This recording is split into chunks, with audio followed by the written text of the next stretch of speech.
Programme एक बार ॿीहर भलीकार viewers हींअर ज़िक्र कंदासीं राणीपुर जी इसमें फातिमा फरड़ो सां पेश आयल अफ़सोसनाक वाक़े जो इन हवाले सां गुज़िरियल 24 कलाकनि में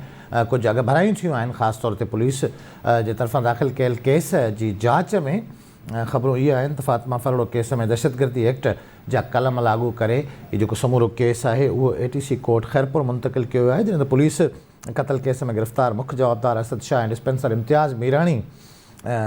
खे अदालत में पेश कयो ऐं वधीक 1 ॾींहं जो रिमांड उन्हनि जो हासिलु कयो आहे। ॿिए पासे जांच लाइ कमेटी जेका क़ाइमु कई वई हुई उन हिरासत में वरितल SHO अमीर चांग, डॉक्टर अब्दुल फताह मेमूण अगूणे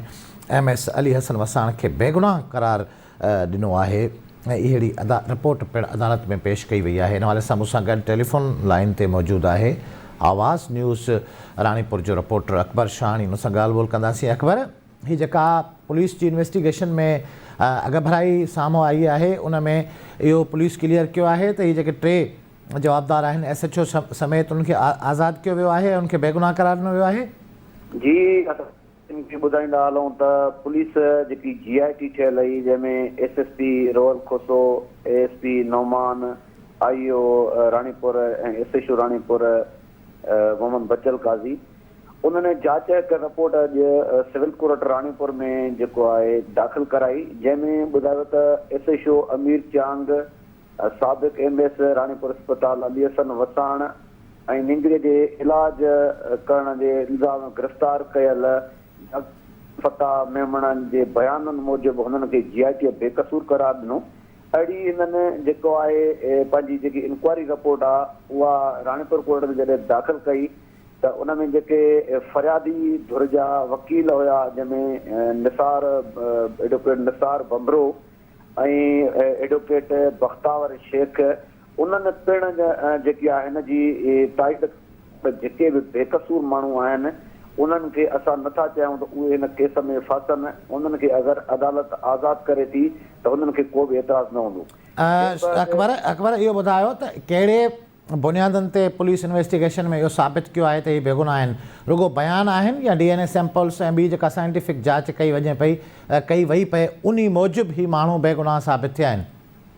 न, जीअं अव्हांखे ॿुधाईंदा हलूं त फाइनल पोस्टमार्टम रिपोर्ट बि हिन वक़्त ताईं न आई आहे ऐं जेके DNA 24 माण्हुनि जा DNA थिया आहिनि उन्हनि मां बि हिकु बि रिपोर्ट जेकी न आई आहे।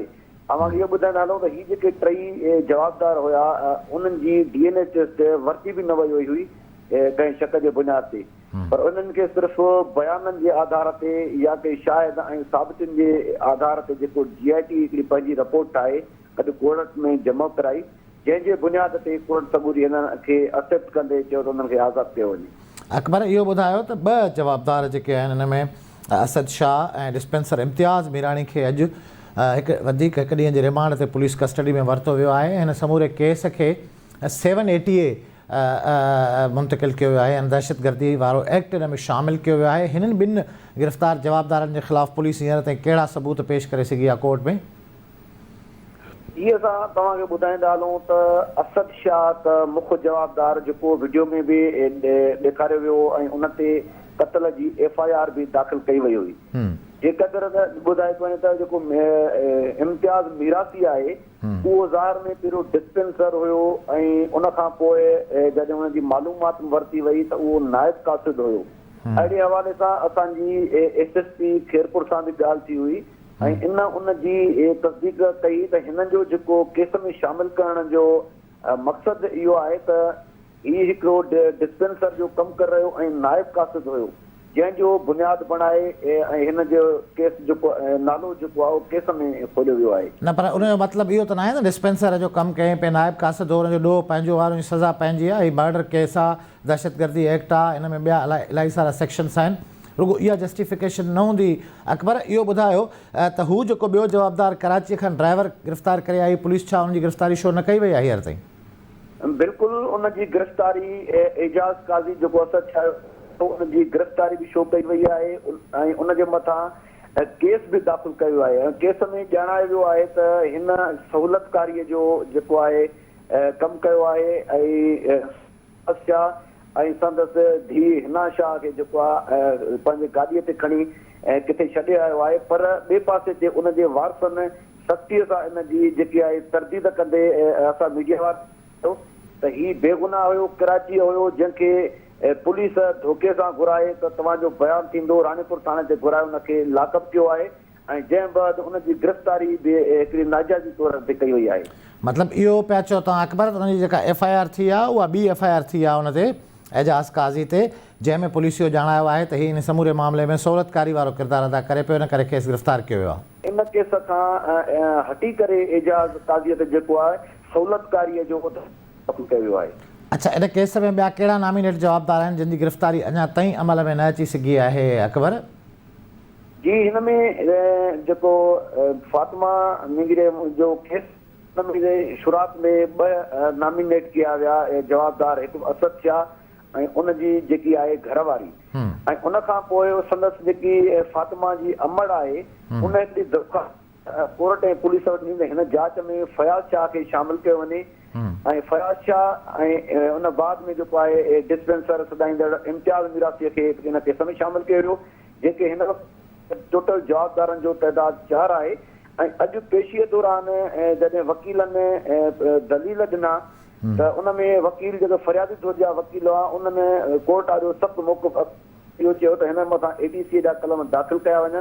केस में लॻाया वञनि, जंहिं बैदि हिन जो जेको केस जी मुंतक़िली ADC कोर्ट खैरपुर कई वञे। जॾहिं त जवाबदार दौर जो जेको वकील मुर्तज़ा शाह दलील ॾींदे चयो त हिन में ADC जा कलम हणण जी का बि गुंजाइश न आहे ऐं हिन खे जेल कस्टडी कयो वञे, जिन ते कोर्ट सॻोरी जेको आहे उहो दलील ॿुधंदे ADC जा जेके उहे केस ते लॻाइण जो हुकुम ॾिनो ऐं हिन खे केस खे जेको आहे खैरपुर ADC कोर्ट घुमाणे वियो। अव्हांखे इहो ॿुधाईंदा हलूं त पुलिस पारां बि इहो ई मौक़िफ़ अख़्तियार कयो वियो कोर्ट में त हिन उहे ADC जा कलम शामिल कया वञनि। वॾी महिरबानी अव्हांजी अकबर शाहणी, अपडेट कयो व्यूअर्स। फातिमा फरड़ो जो मामिलो आहे जेको गुज़िरियल 2 हफ़्तनि खां वठी लॻभॻि 2 हफ़्तनि खां वधीक अरसो गुज़रण वारो आहे, अंडर इन्वेस्टिगेशन आहे। इलाही सारा अपडेट्स हिन हवाले सां डे बाय डे तव्हां असांजे साम्हूं ईंदा रहनि था। असां वटि जेके शयूं अपडेट्स जी सूरत में अचनि थियूं असां पंहिंजी स्क्रीन ते तव्हांजे आॾो रखूं था। हिन मामले ते अॼु बि सिंध जे मुख़्तलिफ़ शहरनि में एहतजाज थी रहियो आहे। सवें हज़ारें लखें माण्हू मुतालबो करे रहिया आहिनि त हिन मामले ते इंसाफ़ थियणु खपे ऐं फातिमा फरड़ो सां जेका ज़्यादती थी आहे, ज़ुल्म थियो आहे,